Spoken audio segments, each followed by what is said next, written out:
שלום לכולם, לי קוראים אמיל ואני עושה פרויקט יזמות דרך קוד.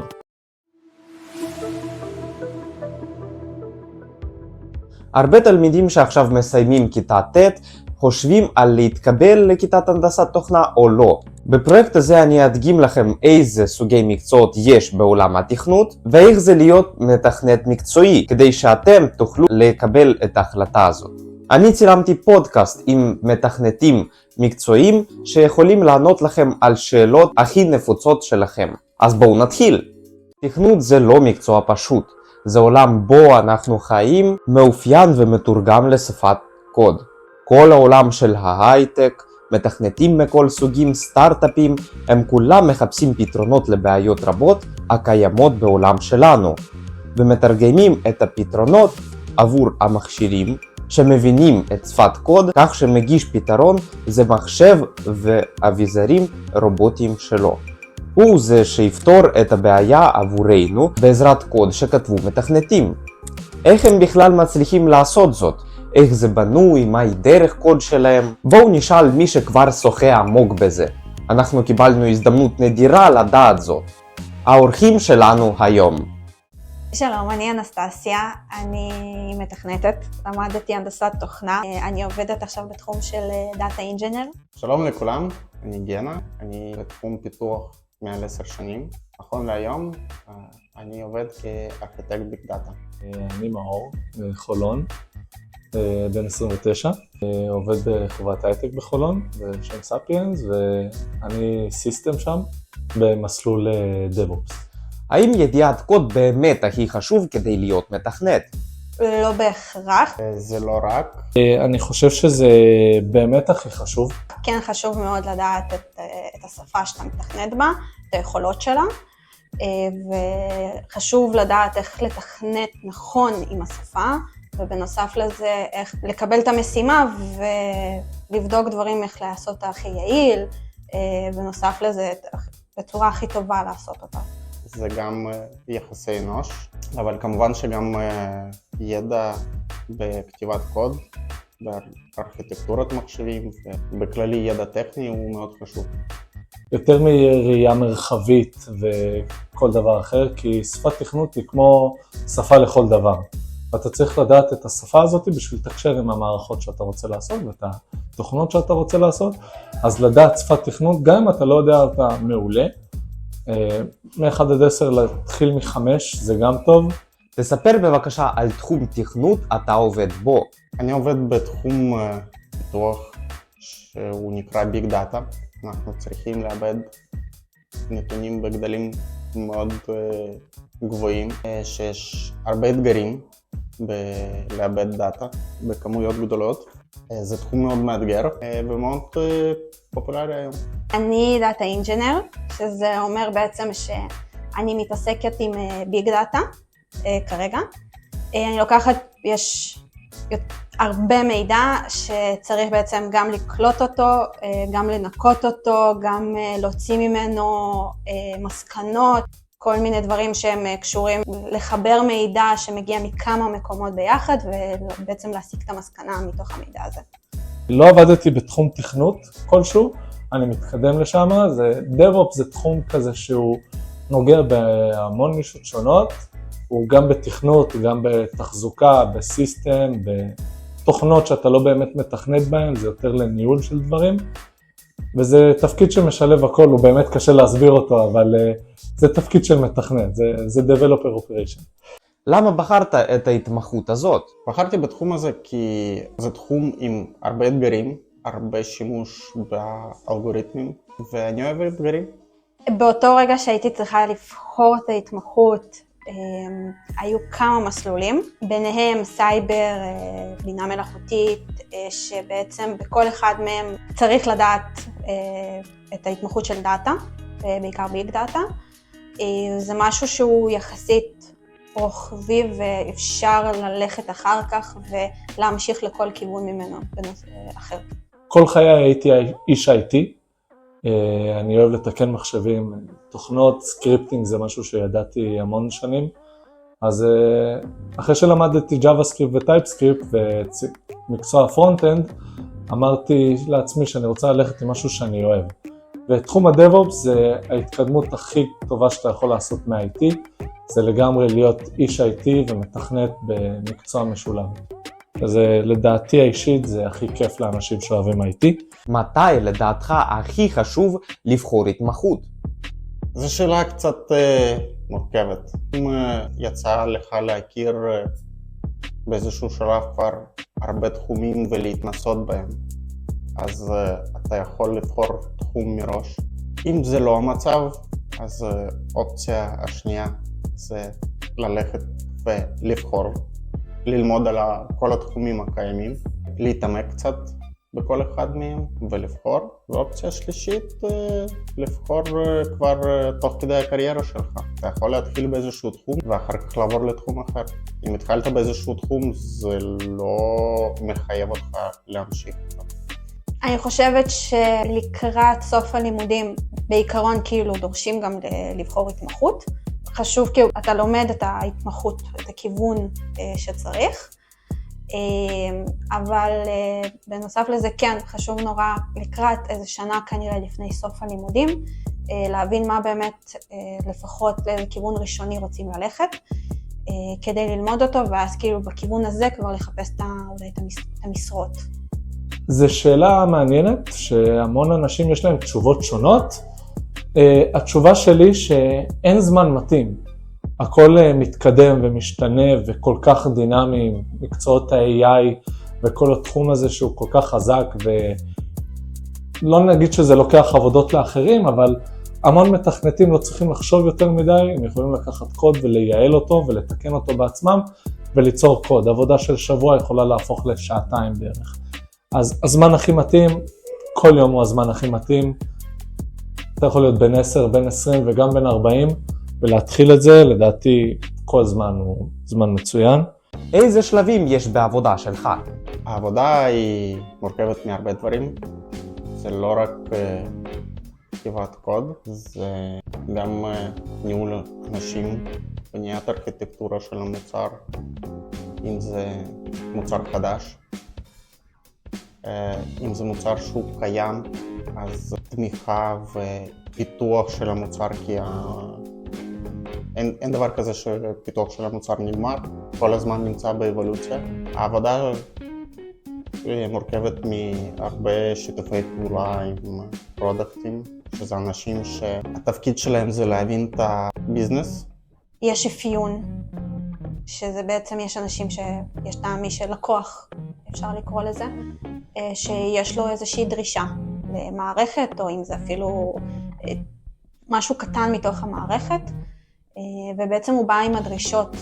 יש עוד מקצוע מאפיין, שהוא בעצם חושב על איך ומה מפתח את הדרישה של הלקוח, זאת אומרת, כאילו הוא יותר עכשיו כותב מסמכים, מה בדיוק רוצים, מה בשביל מה, מאיפה צריך לקחת את המידע, מאיזה מקור, לאיזה מטרה צריך אותו, ובעצם אחר כך מגיע שלב הפיתוח. והרבה בשלב הפיתוח גם עובדים עם המאפיין, וגם לפעמים עם הלקוח, כי יש לפעמים דברים שלא ברורים מספיק, או דברים שהמאפיין לא בדיוק הבין את הלקוח וכל מיני דברים כאלה, אז המפתח בדרך כלל הוא שותף בהרבה מקומות של זה. בנוסף לזה יש אחר כך תהליך בדיקות, ששם זה בודק תוכנה מול המפתח, הם לא עובדים ביחד, אבל כאילו לפעמים זה גם קורה, כי הרבה פעמים המפתח עונה לבודק. תהליך העבודה שלי תמיד מתחיל עם המנהל שלי, הוא נותן לי את כל המשימות והידע וההתייעצויות, ואז יש לי את המשימות, נקרא לזה תוכן עניינים בשפה הפשוטה, ואחרי שאני עובר על תוכן עניינים אני מתחיל לעשות את העבודה, מתייעץ עם אנשי צוות שלי, מתחיל ברשומות, אני רושם את זה על דף, על פתקיות, הכל, איך אני הולך לנהל את כל התהליכים שאני עומד לעשות, ואיך אני מתקדם עם זה, ואז ככה אני בונה את עצמי שלב ושלב, וזה משהו שקשה לקפוץ איתו ממש קדימה, כי אם תקפוץ קדימה ותנסה לחזור לשלב אחורה, יש סיכוי שתיתקע, זה מסלול מאוד straight forward כזה, שבשביל לא לטעות ולא לעשות פשלות. מה אתה אוהב בעבודה שלך? אני אוהב שתמיד יש מה ללמוד, תמיד יש לאן להתפתח, תמיד יש אתגרים חדשים שצריך לפתור, זה מאוד דינמי, מאוד הנדסי, זה מאוד כיף לראות שבנית משהו וזה עובד ויש הצלחה.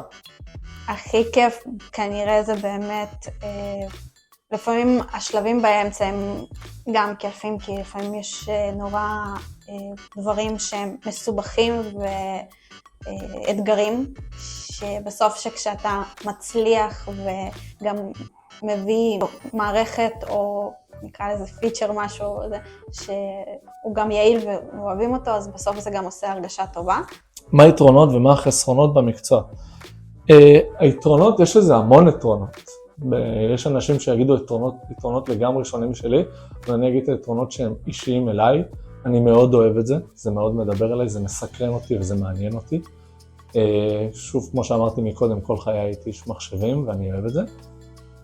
כמובן, יש אנשים שיגידו על הכסף, זה מה שמכניס היום, אבל אני מכיר גם לא מעט אנשים שהגיעו לשם ולמרות הכסף פרשו, כי אחד החסרונות הכי בולטים זה עבודה סיזיפית. אתה אולי יושב כל היום, אבל המוח שלך גם עובד כל היום, ולפעמים זה שישי שבת, וזו עבודה לא קלה, ויש לך דדליינים מאוד קצרים, וצריך פשוט לעמוד בקצב של זה, והטכנולוגיה שכל הזמן מתקדמת ומתפתחת, אתה צריך להשקיע בנוסף לתואר או קורסים שעושים, להשקיע את הזמן האישי שלך וללמוד ולהתקדם, כי אחרת העתיד שלך לא יהיה ורוד כל כך ב5-10 שנים הקרובות, אז זה החיסרון הכי גדול, הזמן הפנוי שלך. הוא נשחק בסופו של דבר אם אתה לא אוהב את זה. חסרונות? אני מאוד אוהב את המקצוע, אז אני לא רואה כל כך חסרונות במקצוע. ויתרונות, זה מעניין, וספציפית אני כשאני עובד, אני לא מרגיש שאני עובד, אני מרגיש שאני עושה משהו שאני אוהב. יתרון אחד שאני חושבת שהוא הכי טוב משאר המקצועות, כאילו לא מכולם אבל זה, שזה תחום שאי אפשר לא ללמוד, אי אפשר להפסיק ללמוד, תמיד יש דברים חדשים, תמיד צריך ביחד איתם, אם רוצים להמשיך ולהיות בתחום ומועילים, צריך ללמוד אותם ותמיד להיות עם מה שנקרא יד על הדופק, תמיד לומדים דברים חדשים.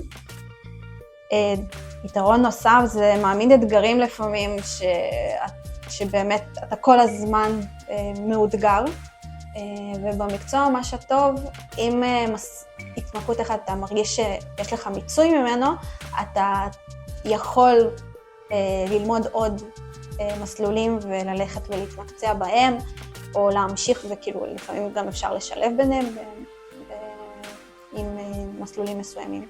האם יש דברים שמפחידים אותך במקצוע? מה הם הדברים? הדבר הכי מפחיד אותי היום זה באמת ה-AI, ChatGPT וקלוד וה-AI של גוגל, שהם נותנים לך קוד בצורה כל כך טובה, שיש פעמים שאני אפילו לא חושב על סקריפט, אני פשוט כותב פרומפט בצ'אטבוט, ויוצא לי פשוט סקריפט נכון, אני אפילו לא בודק אותו, אני מריץ אותו בפאורשל או בכל מקום אחר, איזה IDE שזמין לי כרגע, וזה עובד. אני אפילו לא חושב על מה שקורה, וזה משהו מפחיד, כאילו בעוד עשור. אם נסתכל עשור אחורה, נראה טכנולוגיה שהיא מאוד ישנה ופרימיטיבית לעומת היום. נגיד, האייפון של לפני כל כך הרבה שנים הוא לא טוב כמו האייפון של היום. אותו דבר עם התוכנות, ה-AI פשוט ייקח לכל כך הרבה אנשים בתחום הזה את העבודה, וזה הפחד שלי שזה באמת יקרה. אין משהו מפחיד, פשוט אם אתה רוצה להיות מוצלח במקצוע הזה, אז אתה צריך להתעניין בדברים חדשים, להתעניין בטכנולוגיה, ולהיות מוכן ללמוד כל הזמן. תספר לי על ילדות, מתי התחלת להתעניין במחשבים? אני חושב שהתחלתי להתעניין במחשבים בערך בחטיבה. דוד שלי, הוא קנה מחשב חדש, אז הוא הביא לנו את המחשב הישן שלו. ואז היה לי מחשב, שהתחלתי ללמוד לעשות איתו דברים ולהתעסק, ואבא שלי שם לי קוד על המחשב, בשביל שאני לא אגע בו אחרי 11, היה נועל לי אותו עם ווינקיאל, ואז החלטתי לנסות להבין איך אני פותח את הדבר הזה, כאילו מה קורה, אני רוצה להיות במחשב, הוא הלך לישון, ואני להיות במחשב, וככה התחום הזה נפתח לי, ואז התחלתי לשחק עם חברים, במייפל סטורי וכל המשחקים שהיו פעם, ובתיכון כבר התחלתי לחשוב איך אני עושה כסף עם המחשב, התחלתי לעשות דרופ שיפינג והכל, אז כל עניין המחשב וכל הפעולות הרחבות שאתה יכול לעשות איתו, מאוד עניינו אותי. היו לי חברים שעד היום הם ממש לא בתחום המחשבים, כאילו אני אומר להם תעשה ריסטארט, אני שואל אותי איך עושים, כאילו יודע ללחוץ על כפתור. ויש לי חברים שהם אפילו יותר טובים ממני בפער כל כך גדול שאני מתקשר אליהם להתייעץ איתם. הכי חשוב בתחום הזה זה לא להתבייש וכאילו להיות הכי פתוח בעולם, כי לגוגל גם אין את כל התשובות, ולפעמים יש מישהו שייתן לך את התשובה הכי קטנה, ויש לי חברים כאלה, וזה מדהים, זה מדהים. אז אצלי דווקא נכנסתי לתחום נורא בבום, לא חשבתי על זה, אבל תמיד אהבתי מתמטיקה, תמיד הייתי טובה מזה, וזה היה די הכיוון שלי. ופשוט מה שקרה שהצבא עשה רעיונות, התקבלתי למודיעין, והוא לא שחרר אותי לשום מקום אחר, ולאן שהתקבלתי הם החליטו שאני מספיק, לא יודעת, יכולה ללמוד לבד ולזרוק אותי פשוט למים העמוקים וללמד אותי תכנות בתוך כמה חודשים שאני אתכנת בצבא. בגדול זה מה שזה, בבית ספר עד שלב הצבא לא היה לי שום קשר לתכנות, אם זה רק מתמטיקה או משהו דברים יותר מדעיים, אבל בצבא זה מה שהכריע את זה. בילדות פחות התעניינתי בתכנות.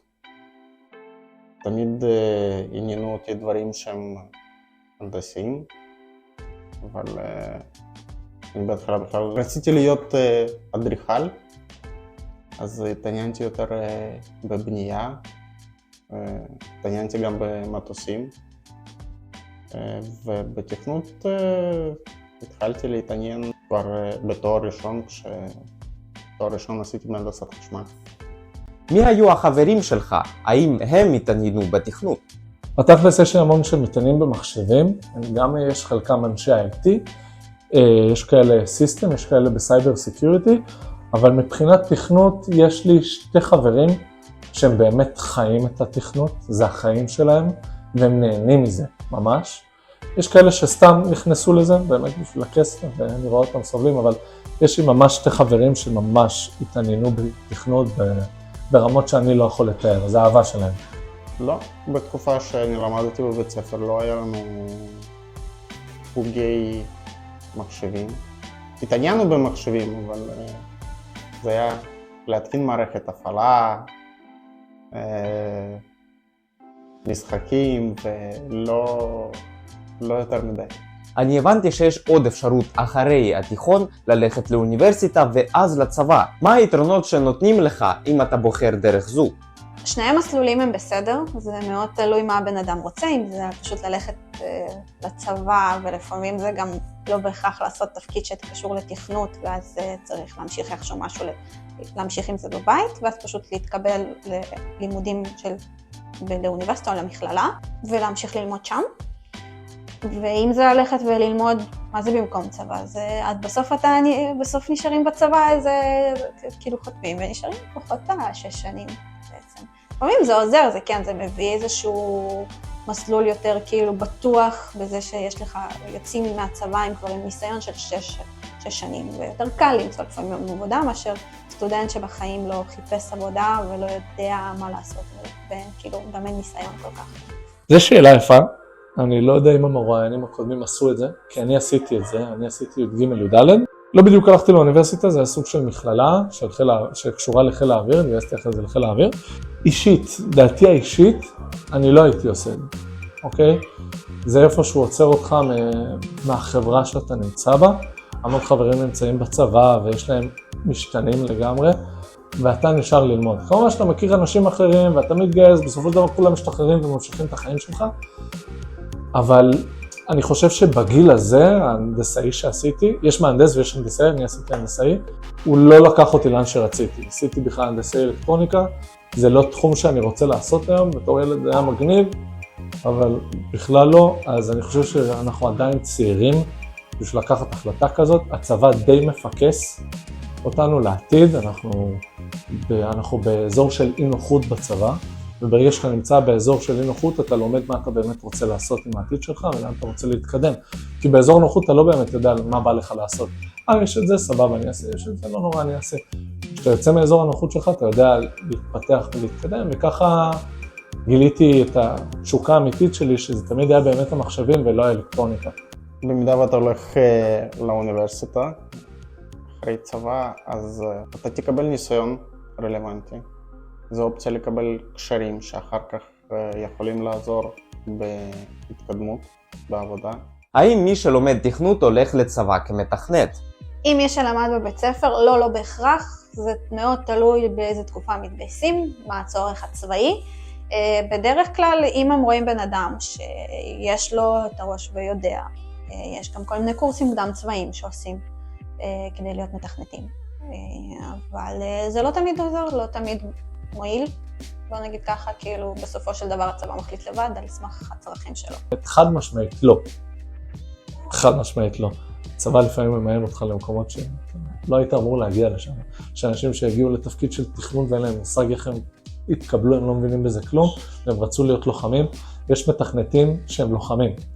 יש מתכנתים שהם במודיעין ויש מתכנתים שהם בחיל האוויר. בסופו של דבר יש מספר מוגבל של תקנים ואתה לא באמת תגיע להיות מתכנת. זה לפחות מהחוויה האישית שלי ושל החברים שהיו איתי. יש גם פרוטקציות שאנחנו סובלים מהם. ראיתי מישהו בטירונות שהגיע לתפקיד של תכנות רק כי הוא מקומבן ולא כי הוא יודע משהו. לא בהכרח, אבל כנראה אם תגיד את זה בצו ראשון, אז כנראה אתה תקבל הצעה מצבא. מתי התחלת לעבוד ובאיזה תפקיד? אחרי שהשתחררתי מהמלחמה, התחלתי לעבוד, נכנסתי לתפקיד שלי בתור IT כזה משולב, והתקדמתי עם זה לסיסטם, ולאט לאט אני אתקדם משם על ה-DevOps, אז זה ממש, אני די טרי בתפקיד הזה, כמה חודשים.